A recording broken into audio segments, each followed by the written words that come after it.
Hi viewers, welcome to our channel. So OG సినిమాకి సంబంధించి నిన్న ఈవెంట్ జరిగింది హైదరాబాద్లో ఎల్బీ స్టేడియంలో మనకు తెలిసింది. సో ఒకసారి ఆ ఈవెంట్ దాని హైలైట్స్, పవన్ కళ్యాణ్ గారి స్పీచ్, దీనికి సంబంధించి డిస్కస్ చేయడానికి ప్రజెంట్ మనతో పాటు సీనియర్ ఫిలిం జర్నలిస్ట్ నారాయణ రాజు గారు ఉన్నారు. వారిని అడిగి తెలిసిన ప్రయత్నం చేద్దాం. సార్ నమస్కారం. సార్ నమస్తే సార్, నిన్న ఓజీ ప్రీలీజ్ ఈవెంట్ అంటే ఒక కన్సర్ట్ లాగా జరపడం చూసాం ఎల్బీ స్టేడియంలో. సో వర్షంలో అలా జరిగిపోయింది. సో ఎలా అనిపించింది మీకు ఆ ఈవెంట్ అండ్ పవన్ కళ్యాణ్ గారి స్పీచ్ గురించి ఏం చెప్తారు సార్? ఇప్పుడు యాక్చువల్గా ఆ సినిమాకు ప్రీ రిలీజ్ ఉంటుందా, ఉంటే ఎక్కడ ఉంటుందా అనేది కొంత చర్చ జరిగింది. అవును. ఆయన డిప్యూటీ సీఎం కాబట్టి ఆంధ్ర ప్రాంతంలోనే జరుపుతారని కూడా కొంత చర్చ జరిగింది. వైజాగ్ లాంటి ప్రాంతంలో చూశారు. హరిహర వీరమల్లప్పుడు కూడా ఇలాగే జరిగింది. ఓకే, సరే ఏదైతేనేమి హైదరాబాద్ సెంట్రల్ సిటీ కాబట్టి ఇక్కడ తీసుకున్నారు. అయితే వాళ్ళు తీసుకున్న స్టేడియం చాలా పెద్దది. అవును. ఎల్బీ స్టేడియంలో ఒక సినిమా ఈవెంట్ జరపడం అంటే మామూలు విషయం కాదు. అసలు ఆ థియేటర్ స్టేడియం నిండుద్దా లేదా అన్న అది కూడా ఒక చర్చ జరిగింది. కానీ పవన్ కళ్యాణ్కు ఉన్న ఫ్యాన్ ఫాలోయింగ్, ఆయన అంటే ఇష్టపడే వాళ్ళు, ఆయనను ప్రత్యక్షంగా చూడాలనుకునే వాళ్ళు, ప్లస్ సినిమా మీద ఉన్న క్రేజ్, ఇవన్నీ కలిసి మొత్తం ఆంధ్రప్రదేశ్ నుంచి కావచ్చు, తెలంగాణ జిల్లాల నుంచి కావచ్చు, కొన్ని వందలాది మంది, వేలాది మందిని హైదరాబాద్కు తీసుకొచ్చింది. దాంతో స్టేడియం దాదాపుగా నిండిపోయింది. అక్కడ వాతావరణం ప్రతికూలంగా ఉన్నప్పటికీ కూడా, హైదరాబాద్లో కొద్ది రోజులుగా వర్షాలు బాగా పడుతున్నాయి కదా, అయినప్పటికీ కూడా ధైర్యంగా ఈవెంట్ చేయడానికి ముందుకొచ్చారు. తెలంగాణలో ముఖ్యంగా హైదరాబాద్లో ఓపెన్ ఫంక్షన్స్ సినిమా ఆర్టిస్టులకి చేయడానికి కొంత నిర్బంధం ఉంది. కొన్ని అనుభవాల దృష్ట్యా ప్రీ రిలీజ్ ఈవెంట్లను ప్రభుత్వం కొద్దిగా కఠినతరం చేసింది. మనకు తెలుసు అది. కొన్ని అనుమతులు ఇచ్చి కూడా క్యాన్సిల్ చేసిన సందర్భాలు ఉన్నాయి. కానీ పవన్ కళ్యాణ్ సినిమాకు అలాంటి ఇబ్బందులు ఏమి ఎదురు రాలేదు. మొదటిది, అతను డిప్యూటీ సీఎం అయి ఉండడం కూడా కావచ్చు. ఒక ప్రభుత్వంలో కీలక వ్యక్తి కాబట్టి ఆయన ఈవెంట్కే ఇక్కడ అడ్డంకి కల్పిస్తే బాగుండదన్న ఉద్దేశంతో ప్రభుత్వం తగిన భద్రతతో ఒక సెక్యూరిటీ ఉండే ప్లేస్లో అనుమతి ఇచ్చింది. దానికి అభిమానులు పోటెత్తారని చెప్పవచ్చు. మరి ఈ ఈవెంట్లో పవన్ కళ్యాణ్ ఏం మాట్లాడతాడు? పవన్ కళ్యాణ్ కాకుండా సహజంగా ప్రీ రిలీజ్ ఈవెంట్లో ఇతర గెస్టులు కూడా ఉంటారు.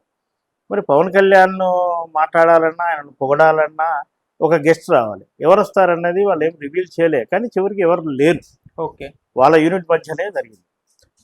పవన్ కళ్యాణ్ ఎంట్రీతోనే ఆ ఈవెంట్కు హైప్ వచ్చేసింది. పవన్ కళ్యాణ్ సాధారణంగా ఆ సినిమాలో తీసుకున్న కాస్ట్యూమ్స్తోనే రావడం అనేది ఎవరు ఊహించలేదు.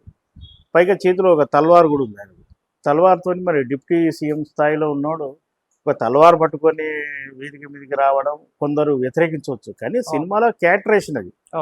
ఆ ఈవెంట్కు మా పరిమితం చేస్తే కేవలం ఆయన పవన్ కళ్యాణ్ అనే ఒక హీరోగానే చూడాలి.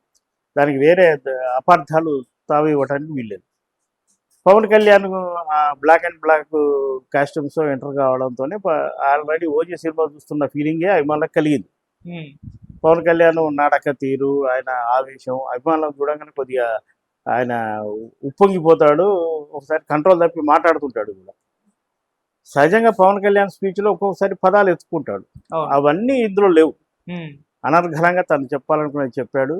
ఈ వర్షం మనల్ని ఆపుతుందా, ఫెయిల్యూర్స్ మన ఆపుతాయా అని అభిమానులు ఒక ఉత్తేజం కూడా నింపాడు. అందుకే అలాంటి ఈవెంట్లో ఒక స్టార్ హీరో ఉంటే ఆ స్టార్ హీరో స్పీచ్ మాత్రమే చాలు. ఆ పక్కన ఉన్న డైరెక్టరో లేదా మ్యూజిక్ డైరెక్టరో హీరోయినో వీళ్ళ స్పీచ్లు అభిమానులకు అవసరం లేదు. ఆ విధంగానే దాన్ని డిజైన్ చేసినట్టుగా కనపడ్డది. అయితే ఒక చిన్న మిస్సింగ్ ఏంటంటే ట్రైలర్ ఈవెంట్ అన్నారు. ఆ ట్రైలరు ఏదో సాంకేతిక కారణాలు ఉండొచ్చు. నా ఉద్దేశం మాత్రం ట్రైలర్ రిలీజ్ చేయకుండా ట్రైలర్ కంటే గొప్ప ఈవెంట్ అభిమానులకు ఇచ్చిందని మనం భావించవచ్చు. ఓకే సార్, అక్కడ కంప్లీట్ పవన్ కళ్యాణ్ గారు ఏకపాత్రాభినయం చేసినట్టుగా కూడా మనకు కనిపించింది. అంటే ఆయన ఒక్కరే మాట్లాడేశారు. ఆయనదే మొత్తం హడావిడిగా కనిపించింది. అంటే ప్లాన్ చేసుకోలేదా, లేకుంటే ఏంటి మిగతా వాళ్ళు మాట్లాడలేదు? వర్షమే కారణమా? వాతావరణం ప్రశాంతంగా అనుకూలంగా ఉంటే మెయిన్ అట్రాక్షన్గా ఉన్న పవన్ కళ్యాణ్ స్పీచ్ చివరిలో ఉండాలి. అవును. పవన్ కళ్యాణ్తో గతంలో పనిచేసిన డైరెక్టర్లు కానీ, ఆయనకు అత్యంత సన్నిహిత మిత్రుడు త్రివిక్రమ్ లాంటి వాళ్ళు కూడా రాలేదు. అంటే వాతావరణం ప్రతికూలంగా ఉండడం వల్ల దాన్ని కుదించి ఉండొచ్చు. అభిమానులు కోరుకునేది కూడా నేను ఇందాక చెప్పినట్టు తెర వెనుక లేదా ఆయన పక్కన ఉన్న వ్యక్తులు మాట్లాడాలని వాళ్ళు ఏం కోరుకోరు. పవన్ కళ్యాణ్ నుంచి 4 మాటలు వస్తే చాలు అనేది అభిమానుల ఉద్దేశం. అదే వర్షం భారీ వర్షం వచ్చే సూచన ఉండడంతో త్వరితగతిన కార్యక్రమాన్ని ముగించాలనే ఉద్దేశంతో పవన్ కళ్యాణ్కే ఆ ఛాయిస్ ఇచ్చారు. ఆయనే అందరి తరపున వకాల్తా పుచ్చుకొని అందరి గురించి, మ్యూజిక్ గురించి, హీరోయిన్ల గురించి, కో ఆర్టిస్టుల గురించి, అందరి గురించి ఆయనే మాట్లాడాడుగా. చివరగా వేదిక దిగిపోతూ అనుమతి ఇచ్చిన ముఖ్యమంత్రి రేవంత్ రెడ్డి, పేరు మర్చిపోలే ఆయన, ఆంధ్రప్రదేశ్లో చంద్రబాబు నాయుడు అండ్ 2 రాష్ట్రాల క్యాబినెట్లకు, పోలీసులకు ఒక బాధ్యత కలిగిన వ్యక్తిగా వాళ్ళందరికీ థ్యాంక్స్ కూడా చెప్పాడు. అవును. ఓకే. సరే, ఈ సినిమాకి అంటే ప్రమోషన్స్ సినిమా రిలీజ్ ముందు పెద్దగా చేయలేదు. హైప్ ఉంది, జనాల్లో బజ్ ఉంది, చూడాలన్న కోరిక, ఈగర్నెస్, అదంతా క్యూరియాసిటీ ఉన్నాయి. కాకపోతే ప్రమోషన్స్ పెద్దగా చేయలేదు. మళ్ళీ ఇప్పుడు నెక్స్ట్ డే కూడా చేస్తారో తెలీదు. కాకపోతే ఈవెంట్ అనేది ఎనాఫ్ అయినా సరిపోతుందా సినిమాకి? మీరేం చెప్తారు సార్? పవన్ కళ్యాణ్ లాంటి స్టార్, అంటే ఒక పవనే కాదు, మనకు తెలుగులో సూపర్ స్టార్స్ అనదగిన హీరోలు చాలా మంది ఉన్నారు. వాళ్ళకి సంబంధించిన ప్రతి అప్డేట్ అభిమానులకు సోషల్ మీడియా ద్వారా చేరుతూనే ఉంటుంది. అది పవన్ కళ్యాణ్ విషయంలో కూడా అది వాస్తవం. ఓజీ సినిమా అప్డేట్స్ అన్నీ మీడియా కంటే ముందు ఫ్యాన్స్కే తెలుసు.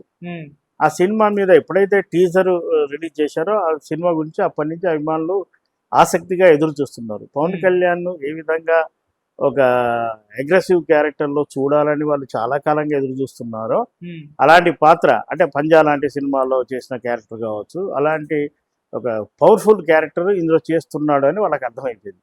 ఆ క్యారెక్టర్కు చేసిన కాస్ట్యూమ్ డిజైన్ కూడా చాలా అద్భుతంగా అభిమానులకు పట్టేసింది. దాన్ని కొంతమంది ఫ్యాన్స్ ఫాలో కూడా అవుతున్నారు.